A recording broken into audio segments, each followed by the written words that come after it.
La comunicación es crucial en los tiempos que corren, pero desde siempre Dios desea que estemos conectados con Él. Por ese motivo, les presentamos Conectados con la Palabra. Gustavo Caramelino hoy nos trae el tema La peor soledad, basado en el primer libro de Samuel. ¿Cómo les va? Qué alegría poder seguir juntos en este programa, conectados con la palabra, en el cual nos conectamos con verdades de la palabra de Dios que nos ayudan a tomar decisiones. En este mundo interconectado, a través de las redes sociales, apartamos un tiempo para estar conectados con Dios. Y para los que no suelen escucharnos, estamos estudiando capítulo por capítulo el libro de 1 Samuel, y respetando el contexto, tomamos un tema y le ponemos un título para la vida del joven. Nuestro título en este capítulo 4 de 1 Samuel es La peor soledad. Y mientras buscas tu Biblia en 1 Samuel capítulo 4 para que leamos juntos, reflexionamos acerca de este título.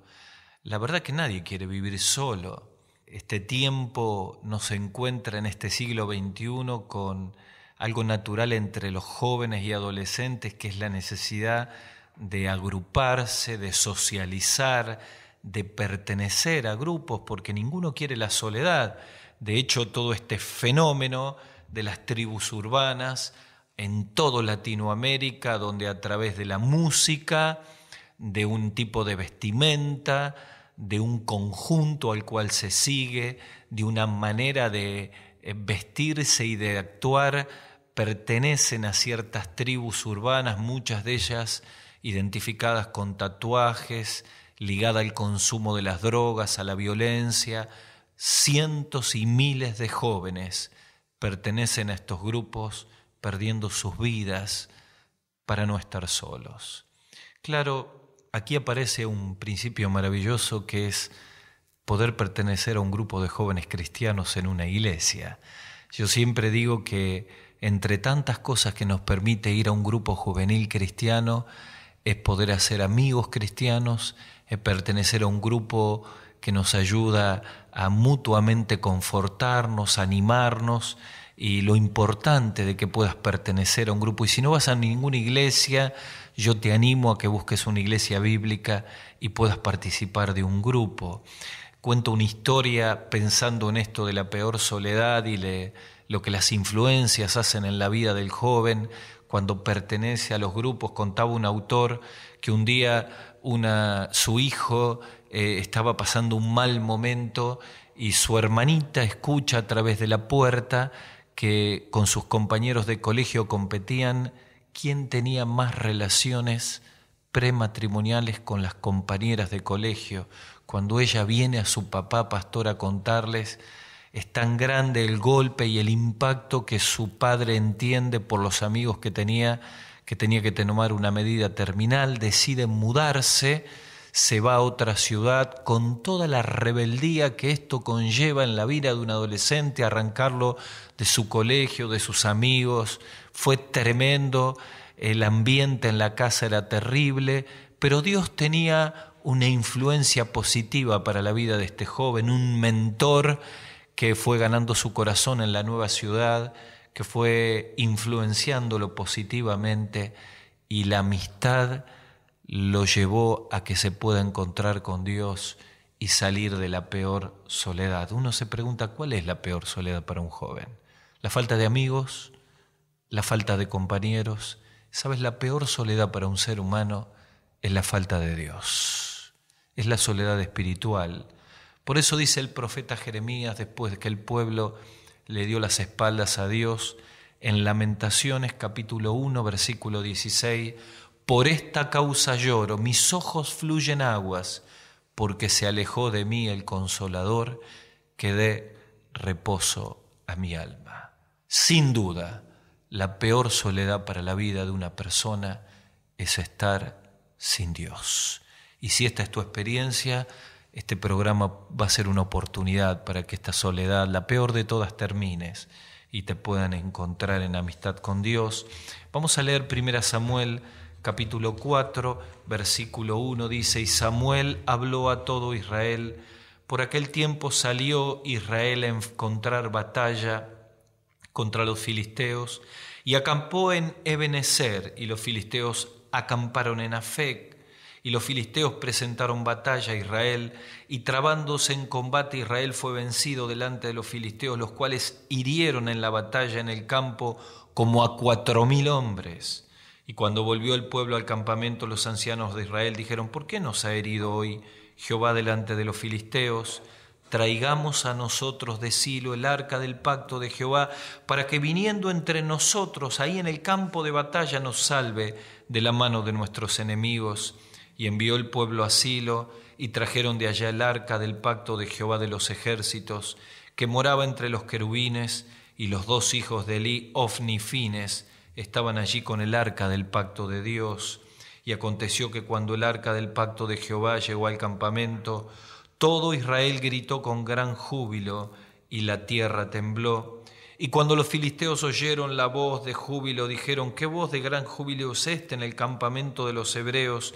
Y supieron que el arca de Jehová había sido traída al campamento, y los filisteos tuvieron miedo y decían: ha venido Dios al campamento. Y dijeron: ay de nosotros, porque antes no fue así. Ay de nosotros, ¿quién nos librará de la mano de los dioses poderosos? Estos son los dioses que hirieron a Egipto con toda la plaga en el desierto. Esforzaos, filisteos, sed hombres para que no sirváis a los hebreos, como ellos nos han servido a vosotros. Sed hombre y pelead. Y pelearon los filisteos, e Israel fue vencido. Y huyeron cada cual a sus tiendas, y fue hecha una gran mortandad. Y cayeron aquel día 30.000 hombres de a pie, y el arca de Dios fue tomada, y fueron muertos los hijos de Elí, Ofni y Fines. Y corriendo de la batalla un hombre de Benjamín, llegó al mismo día a Silo, rotos sus vestidos y tierra sobre su cabeza. Y cuando llegó, he aquí que Elí estaba sentado en una silla vigilando junto al camino, porque su corazón estaba temblando por causa del arca de Dios. Llegando pues aquel hombre a la ciudad, dadas las nuevas, toda la ciudad gritó. Y cuando Elí oyó el estruendo de gritería, dijo: ¿qué es este estruendo? ¿Qué alboroto es este? Y aquel hombre vino a prisa y dio las nuevas a Elí. Y era Elí de 98 años, sus ojos se habían oscurecido, de modo que no podía ver. Dijo pues aquel hombre a Elí: yo vengo de la batalla y he escapado hoy del combate. Y Elí dijo: ¿qué ha acontecido, hijo mío? Y el mensajero respondió diciendo: Israel huyó delante de los filisteos, y también fue hecha gran mortandad en el pueblo, y también sus 2 hijos, Ofni y Fines, fueron muertos, y el arca de Dios ha sido tomada. Y aconteció que cuando él hizo mención del arca de Dios, Elí cayó hacia atrás de la silla al lado de la puerta y se desnucó y murió, porque era viejo y pesado, y había juzgado a Israel 40 años, y su nuera, mujer de Fines, que estaba encinta, cercana al alumbramiento, oyendo el rumor que el arca de Dios había sido tomada. Y muerto su suegro y su marido, se inclinó y dio a luz, porque le sobrevinieron los dolores de repente. Y al tiempo que moría le decían los que estaban junto a ella: no tengas temor, porque has dado luz a un hijo. Mas ella no respondió ni se dio por entendida, y llamó a aquel niño Icabod.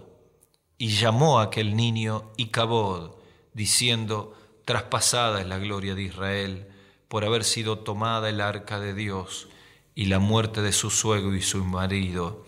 Dijo pues: traspasada es la gloria de Israel, porque ha sido tomada el arca de Dios. ¿Saben? Este relato de 1 Samuel 4 nos sitúa en medio de la batalla de Israel con sus eternos enemigos, los filisteos.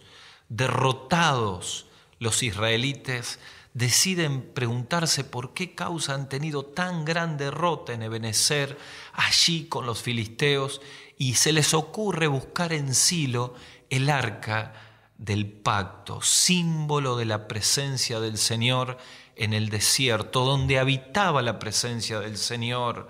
El arca, en medio de la batalla extraída, los filisteos primero tienen temor, el júbilo del pueblo diciendo: ahora que tenemos el arca, tenemos la presencia de Dios sobre nosotros, Dios nos va a dar una gran victoria sobre los filisteos.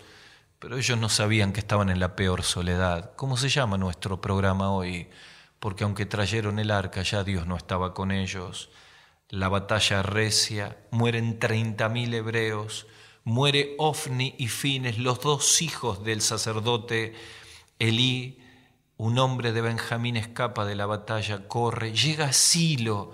Allí estaba el anciano, pesado, ya viejo, escucha el trágico informe, cae hacia atrás, se desnuca, muere. Su nuera, esposa de Fines, embarazada a punto de dar a luz, se adelanta, da a luz al niño y mientras muere lo llama Icabod. Traspasada es la gloria de Israel. Icabod sin gloria. Icabod sin presencia de Dios. Para Israel esta era la peor soledad. ¿Saben? En el tiempo de los jueces, Silo era el lugar, el centro religioso donde el santuario de Dios estaba en pie. Silo significa lo que es del Señor. En Silo Dios había hablado a su pueblo. En Silo Dios llamó a Samuel. En Silo el sacerdocio se fue corrompiendo y Dios levantó su presencia. Ahora era Icabod. La gloria del Señor se había ido. ¿Saben? Una situación similar, pero no igual, ocurre en Éxodo capítulo 33, cuando Moisés, por orden divina, lleva el tabernáculo fuera del campamento a causa del pecado y la idolatría del pueblo, el tabernáculo de reunión. Así que Moisés salía del campamento, entraba en el tabernáculo, el pueblo cuando lo veía se ponía de pie, se levantaba y la gloria de Dios estaba lejos en la nube. Pero esto es diferente. Icabod no es la gloria de Dios que está lejos. Icabod es la gloria de Dios ya no está. La presencia de Dios ya no está. Este era el peor de todos los estados. Esta es la peor de todas las soledades. Este es el peor de todas las realidades para la vida de un hombre, de una mujer, de un joven. Esta es la peor soledad. Icabod, una vida sin Dios. La peor de todas las soledades. Sabes, recuerdo hace años cuando una querida joven decide alejarse de la presencia de Dios, se pone de novia con un compañero de trabajo, termina casándose. Esta chica daba gran testimonio de su fe, pero luego lleva muchos años lejos de Dios, pero en un momento durísimo de su vida vuelve a llamarme. Y ella me hizo una pregunta que nunca voy a olvidar. La pregunta fue: ¿podrá Dios perdonarme de tantos años de estar lejos de Él? 20 años de Icabod, 20 años de soledad. Y yo le dije: Dios siempre vuelve a aquellos que le buscan. Por eso dice el profeta: buscad a Dios mientras pueda ser hallado. Halladle en tantos que está cercano. Deje el hombre impío su camino y vuélvase a Dios, que Él es amplio en perdonar. Claro, uno se pone a pensar: ¿cómo llega un joven a Icabod? ¿Cómo llega una iglesia a Icabod? ¿En qué momento llegamos a la peor de todas las soledades, con una vida lejos de Dios, equivocados, llenos de fracaso, manchados por el pecado, cuando en algún momento nuestro corazón ardía en la presencia del Señor? ¿Qué nos pasó? Es como cuando pasa en una iglesia, cuando un joven, una persona deja de venir, lo primero que dicen los miembros de la iglesia: no vino más fulano, no vino más José, no vino más Claudia. Bueno, lo único que hizo es blanquear un proceso que pasó antes, cuando Juan escribe allí en Apocalipsis capítulo 3, versículo 20 a la iglesia de la Odisea, dice una terrible realidad. Icabod también en la iglesia de la Odisea dice que he aquí yo estoy a la puerta del corazón y llamo. Si alguno oye mi voz y abre la puerta. ¿Cuál era la peor realidad de la Odisea? Que Cristo estaba fuera. Tenía todo menos lo más importante. Le faltaba a Dios. ¿Cómo se lleva Icabod a la peor soledad? ¿Cómo un joven llega a vivir de esa manera? Bueno, hay tres realidades que tenemos que decir rápidamente. En primer lugar, hay un proceso que te lleva a Icabod. En segundo lugar, hay un precio alto que se paga cuando uno vive la peor soledad. Y en tercer lugar, hay un perdón como una puerta abierta para salir de Icabod. En primer lugar, hay un proceso, Ovni y Fines, Elí, su padre permisivo, Dios advirtiendo durante mucho tiempo, un sacerdocio que no cambia, un juicio que llega, un proceso que lleva a Icabod. Claro, nadie se aparta de un día para el otro. El salmista en el Salmo 1 dice: bienaventurado el varón que no anduvo en consejo de malos, ni anduvo en camino de pecadores, ni en silla de escarnecedores se ha sentado. Habla de 2 veces feliz aquel que no permite que este proceso de la peor soledad lo lleve lejos de Dios. Y porque no permite ese proceso es un hombre bienaventurado. ¿Cuál es el proceso? Bueno, en primer lugar, este proceso es la influencia. Dice: los consejos de los malos. ¿Cuándo se empieza a apartar a alguien? Cuando empieza a recibir influencia de aquellos que no aman a Dios. Son aquellos que influenciaron al hijo pródigo para irse de la casa de su padre. Es la influencia que hacen los medios masivos de comunicación, hablándonos de que podemos vivir una vida de rebeldía, de descontrol, con una música que nos llena de pecado, de oscuridad, de doble sentido, de sexualidad fuera de los parámetros del matrimonio, de violencia, de todo tipo de oscuridad, las malas influencias de un mundo de espaldas a Dios. Es el primer paso para apartarnos. En segundo lugar, dice: camino de pecadores. Aquí ya es la intervención, ya no la influencia, es la interacción, es cuando decidimos participar con aquellos que están lejos de Dios en los lugares incorrectos. Quizá es la realidad que vos estás viviendo en este momento, quizá estás viviendo una realidad en la cual tenés un pie en la iglesia, un pie en las cosas de Dios y un pie en el mundo. Estás en el grupo, participás de la reunión, pero después te vas a la noche y en una noche de pecado y de descontrol participás en el lugar equivocado. Son los pasos de Pedro en el patio de Caifás. Nos dice el evangelista que seguía a Jesús de lejos. Nos dice el evangelista que se sentó en medio de ellos. Nos dice el evangelista que blasfemó y participó con ellos. Y cuando canta el gallo, los ojos de Jesús lo encuentran negando al Señor. Interacción, participación, pero hay una tercera situación descendente en este proceso de Icabod, ni en sillas de escarnecedores. Aquí entramos al tercer proceso, la identificación. Es aquí cuando ya directamente decidimos ser parte de aquellos que están lejos de Dios. Es el final de este proceso espiritual, es Icabod. Es cuando ya directamente este proceso te lleva a la peor soledad. Quizá me estás escuchando en este momento y estás viviendo este proceso en tu vida. Necesitas tomar una decisión, necesitas cortar con este proceso diabólico que te lleva a la peor soledad, a vivir una vida lejos de Dios, porque después del proceso está el segundo paso, que es el precio, el alto precio que pagamos en esta peor soledad. Sabed, los juicios del capítulo 4 de 1 Samuel son terribles. Una derrota tremenda de Israel, 30.000 muertos. Ovni y Fines, los hijos del sacerdote, son muertos. Elí se desnuca, la nuera muere en el parto y llama a Icabod. El arca es robada y es llevada a los filisteos. Qué alto precio pagaron los israelitas por dar las espaldas a Dios. ¿Sabes? Nunca es gratis cuando te alejas de Dios. Algunos dicen: yo puedo vivir lejos de Dios y no pago un alto precio. El precio es altísimo. Pérdida de vidas, pérdida de tiempos, pérdida de oportunidades. Mira, el tiempo perdido puede ser perdonado, pero nunca será recuperado. Te lo repito, el tiempo perdido puede ser perdonado, pero nunca recuperado. ¿Cuánto más tenemos que pagar viviendo una vida lejos de Dios? Recuerdo el llamado de un joven cuando, atrapado por las drogas, llega al final de su vida, ya perdiendo su familia, perdiendo su trabajo, sus hijos, lo voy a ver, y ya en el final de sus recursos me dice: yo no sé cómo pude caer tan bajo. Gustavo, lo perdí todo.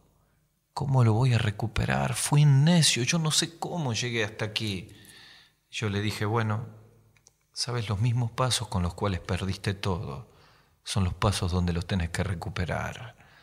Tenés que terminar esto de pagar un precio tan alto.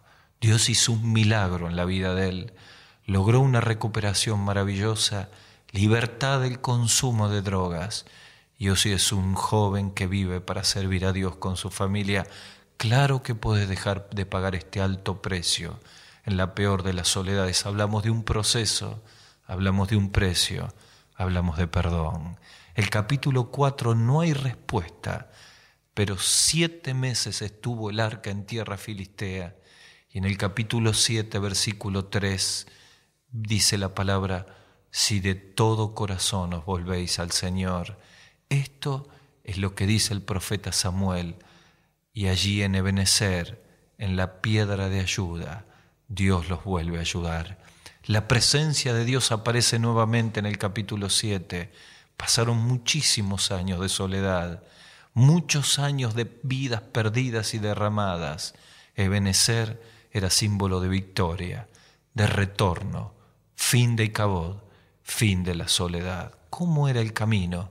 Si de todo corazón vuelven al Señor. Claro, nuestra tercer P es perdón, porque perdón es una oportunidad. ¿Recordás cuando Jesús enseña acerca del fariseo y el publicano? ¿Te acordás la oración del publicano? Él decía: sé propicio de mí, que soy un hombre pecador. Como aquellos 4 que trajeron al paralítico, hicieron el agujero en el techo y los pusieron a los pies del Señor, y el Señor le dijo: tus pecados te son perdonados. Y dijeron: ¿cómo puede éste perdonar pecados? Y Jesús le dice: ¿por qué caviláis estas cosas en vuestros corazones? Para que vean que el Hijo del Hombre tiene potestad para perdonar pecados. Le dijo al paralítico: levántate, toma tu lecho y anda. Y aquel hombre se puso de pie. ¿Sabes? Cuando dejas la peor soledad y volves a Dios, el perdón de Jesucristo hace eso, te pone de pie. Permites que estés de pie nuevamente, como aquel muchacho de Marcos capítulo 4, cuando su padre lo lleva y Jesús le saca fuera el demonio y dice que el Señor lo tomó de la mano, lo enderezó y lo levantó. Y estos 3 verbos me hablan de toda la restauración que Cristo hace cuando dejamos la peor soledad. Yo quiero invitarte en este momento, allí donde estás, que puedas hacer una oración al Señor. Quizá estás lejos de Dios, has vivido la peor de todas las soledades y te das cuenta que estás vacío, sin Cristo, sin esperanza, con una vida marcada de pecados. Esta es la gran oportunidad para que Icabod, la peor de todas las soledades, se convierta en Ebenezer, en la ayuda y la compañía de Dios, si venís con un corazón arrepentido, si volvés al Señor. Y yo te voy a ayudar allí donde estás, que hagas una oración de retorno o de encuentro con el Señor. Decile estas palabras al Señor: Señor Jesús, en este tiempo reconozco que ha sido necio vivir lejos de ti. Señor, he vivido la peor soledad, he pagado un precio muy alto. Te pido perdón por todos mis pecados y quiero pedirte que en esta hora me recibas con los brazos abiertos. Señor, yo te abro mi corazón para que seas mi Salvador. Perdóname, Señor. Vuelvo a ti. Oro en el nombre del Señor Jesús. Amén. Hasta el próximo programa. Hasta aquí, Conectados con la Palabra, con Gustavo Caramelino. Para contactarse con nosotros, dirija su mail a conectadosconlapalabra@gmail.com. En Facebook, búsquenos como Conectados con la Palabra.